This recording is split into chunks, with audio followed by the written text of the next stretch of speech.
The gravel crunched under my heels as my father slammed the brakes on the highway shoulder. I was wearing my graduation cap and gown. But he didn't care. "Get out," he said. Not even looking at me. "We need the back seat for Tiffany's gift." He pointed to the massive orange Hermes box taking up my space. As I stepped onto the asphalt, he leaned over and delivered the line that would cost him everything. "Bentleys don't carry failures. Savannah, take the bus." He floored it, leaving me in a cloud of exhaust. I didn't cry. I just checked my watch. Drop a comment with your location and time right now if you've ever been treated like an option by the people who should have made you a priority. Let's see who is awake.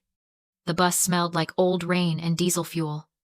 A sharp contrast to the new leather scent I knew was filling the cabin of my father's Bentley right now. I sat near the back, my graduation gown bunched up around my waist to keep it from touching the sticky floor. Around me, strangers stared at their phones or out the window. Tired faces in a tired city. They saw a girl in a mortarboard crying on public transit. Another broke student facing the real world. They didn't know I was checking a balance sheet that would make their heads spin. My phone buzzed. It was a notification from my family's group chat. A photo of Tiffany in the front seat of the Bentley, holding a glass of champagne. The orange Hermes box on her lap. The caption read, "Finally got rid of the extra weight. Graduation vibes only." My mother had hearted it. My father had replied with a thumbs up. I stared at the screen, and the tears I had been holding back simply evaporated. They didn't dry up, they burned off. In their place, a cold, clinical clarity settled over me. For years, I had told myself they were just thoughtless. I told myself they were busy, stressed, or just naturally gravitating toward Tiffany because she was needier. I had made excuses for their cruelty, the way a lawyer defends a guilty client. But looking at that photo, the truth finally clicked into place. This wasn't an accident. It wasn't a logistical error, because the car was too small. This was a humiliation ritual. They didn't leave me on the side of the highway because they had to. They did it because they wanted to remind me of my place. They needed me to be beneath them. My struggle was the battery that powered Tiffany's shine. If I was successful, if I was worthy, then their golden child was just average. They needed me on this bus so they could feel rich in that Bentley. That realization didn't break my heart. It stopped it. It killed the last desperate part of me that still wanted them to love me. The daughter who craved their approval died somewhere between exit 4 and exit 5 on the interstate. The woman who arrived at the stadium was someone else entirely. I unlocked my secure folder on my phone. I wasn't looking at family photos. I was looking at the final confirmation email from the Regulatory Commission. The merger was approved. My AI infrastructure company, the one I had built in silence while living in a studio apartment the size of a closet, had just been acquired. The wire transfer was scheduled for this afternoon. $1.2 billion. I looked down at my scuffed heels. My parents thought they were punishing a failure. They thought they were teaching me a lesson about the real world. They had no idea they were currently ghosting a billionaire. They were treating the most powerful person in their bloodline like a stray dog, completely unaware that the power dynamic had already flipped. I wasn't the victim on the bus anymore. I was the predator lying in wait. I put my phone away and smoothed down my gown. Let them have their champagne. Let them have their Bentley. They were celebrating a depreciating asset. I was about to walk across that stage and start a war. And the best part was, they wouldn't even see it coming until the first shot was fired. The stadium was packed with 20,000 people. A sea of black gowns and eager parents. I scanned the crowd as I walked toward the stage, my eyes locking onto the VIP section. It was reserved for major donors and university trustees. A roped-off area with plush seating and shade. Naturally, that's where my family was. They didn't have tickets for that section. They didn't even have tickets for the floor. But Richard and Cynthia never let rules get in the way of a photo opportunity. They had bullied their way past a student usher, claiming my father was a prospective major donor, just so they could get the best lighting for Tiffany's live stream. They weren't filming the ceremony, though. They were filming Tiffany posing with a stolen program. Her back turned to the podium. They were so busy curating their image they didn't notice the dean stepping up to the microphone. "Ladies and gentlemen." The dean's voice boomed across the stadium. "Today is a historic day for our university. We often speak of potential, but rarely do we see it realized so spectacularly within our own halls." My parents didn't look up. Tiffany was checking her makeup in the selfie camera. "It is my distinct honor," the dean continued, "to introduce our valedictorian, but she is more than a student. As of this afternoon, following a landmark acquisition of her AI infrastructure firm, she has officially become the youngest self-made female billionaire in history." The word billionaire hit the crowd like a physical wave. A hush fell over the stadium, followed by a low, buzzing murmur. That word finally got my father's attention. He looked up, confused, his greed radar pinging. "Please welcome," the dean shouted. Savannah. The giant screens flanking the stage cut to a live feed of my face. I saw my parents freeze. I saw the blood drain from my mother's face, leaving her pale beneath her spray tan. I saw Tiffany drop her phone. For 5 seconds, they just stared at the jumbotron, processing the impossible reality. The daughter they had left on the side of the road wasn't a failure. She was the most valuable asset in the zip code. Then, the switch flipped. They didn't look ashamed. They didn't look sorry. They looked ravenous. My father jumped the velvet rope of the VIP section.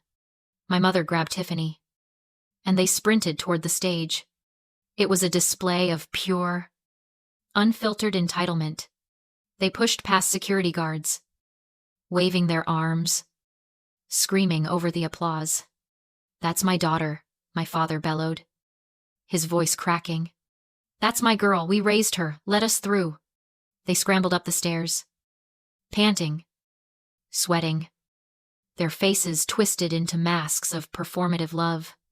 My mother reached out for me, her arms wide, ready to claim her share of the glory, ready to hug the billionaire she had refused to drive to school. I didn't step back. I stepped forward. I leaned into the microphone, my voice amplified to decibels that shook the bleachers.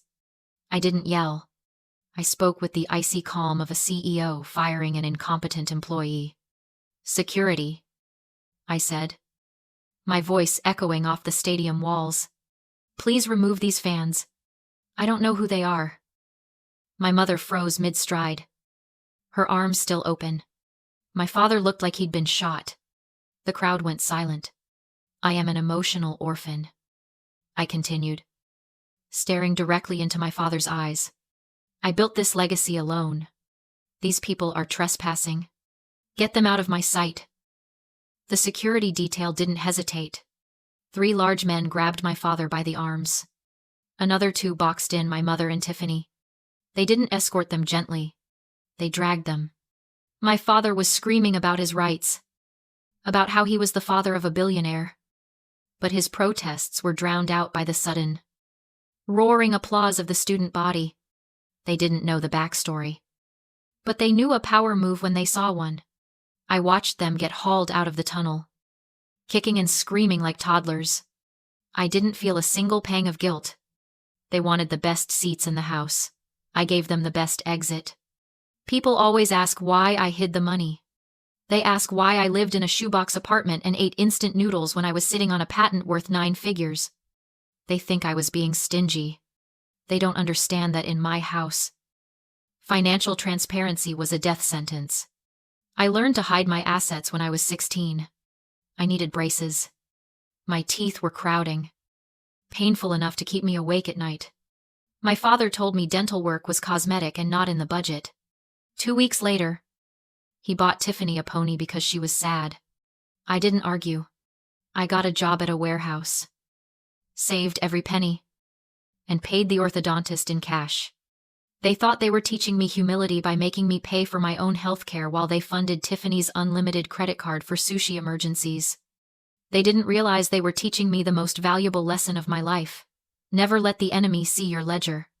They thought they were breaking my spirit, but they were actually building a fortress.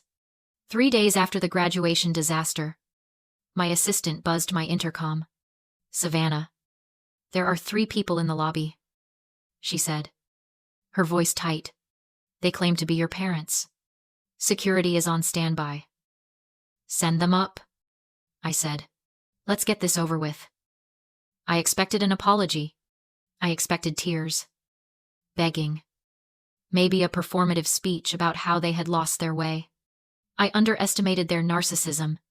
When Richard and Cynthia walked into my temporary office, they didn't look remorseful. They looked like they were here to collect a debt. My father marched in first, slamming a leather portfolio onto my desk. My mother followed, her eyes hidden behind oversized sunglasses. Sniffing delicately, Tiffany trailed behind, filming a TikTok on her phone, captioning it, "Meeting with investors. Big things coming. You have caused this family a tremendous amount of pain." My father started, bypassing hello entirely. "Do you have any idea how embarrassing that stunt was?" The dean called me. The Alumni Association called me. "We look like monsters." "You looked like monsters because the cameras were high definition," I said, leaning back in my chair. "I just provided the lighting. We are willing to move past it." My mother interjected, waving a dismissive hand. "We are willing to forgive your little outburst on stage. We know you've been under a lot of pressure with this company of yours." She said company the way one might say rash. "But," my father continued, tapping the portfolio, "reparations are in order. You humiliated your sister on what should have been a celebratory weekend. You owe her." I stared at them. They weren't here to reconcile. They were here to leverage their own public embarrassment into a payday. "We've put together a proposal," Richard said, opening the folder. "Tiffany is launching a lifestyle brand, Tiffluence. She needs seed capital. $5 million. It's a drop in the bucket for you now, and it will go a long way toward healing the rift you caused." "It's the least you can do," Tiffany added, finally looking up from her phone. "Since you ruined my vibe." I looked at the proposal. It was 10 pages of photos of Tiffany wearing bikinis and holding protein shakes. No business plan. No revenue model. Just entitlement printed on glossy paper. "You want me to invest in this?" I asked, my voice flat. "We want you to support your family," my mother corrected. "Consider it a tax write-off, and a way to buy your way back into our good graces." They truly believed they still held the cards. They thought my money was just a new resource for them to strip mine, like they had mined my self-esteem for 20 years. They didn't see a CEO. They saw a piggy bank that had finally learned to open itself.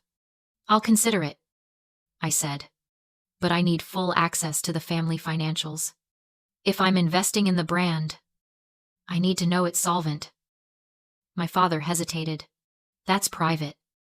"That's the deal," I replied, sliding the folder back. "All the books. Or no check. Just business. You taught me that." "Trapped by greed," he agreed. He didn't realize he had just handed me the weapon. I skipped lawyers and hired forensic accountants who hunt money for the government. My instruction was simple: find the rot.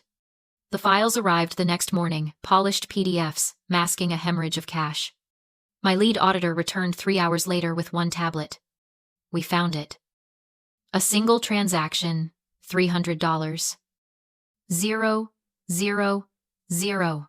Withdrawn 3 weeks earlier from grandmother's education. Trust my trust." The money had never vanished. It had been sitting there, untouched, until my father drained it. The trail led straight to a luxury dealership. 1 Bentley Continental GT. Custom paint, Princess Pink. He hadn't bought that car. I had. This wasn't favoritism. It was theft. I bought the loan, took control of the lien, and called a repo team. when the tow truck rolled into the penthouse garage.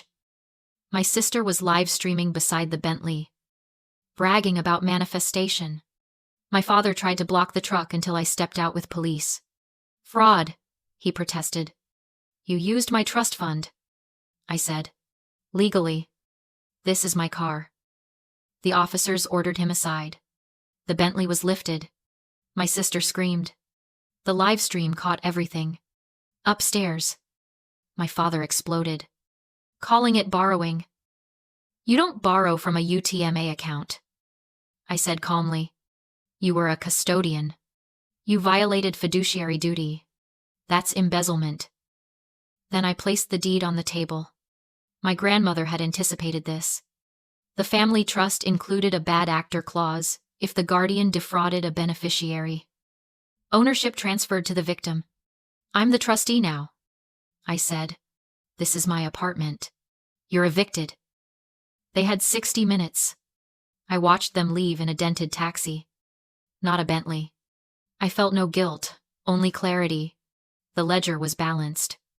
I deleted their contacts and turned back to the quiet apartment. My assistant texted, "Ready for launch."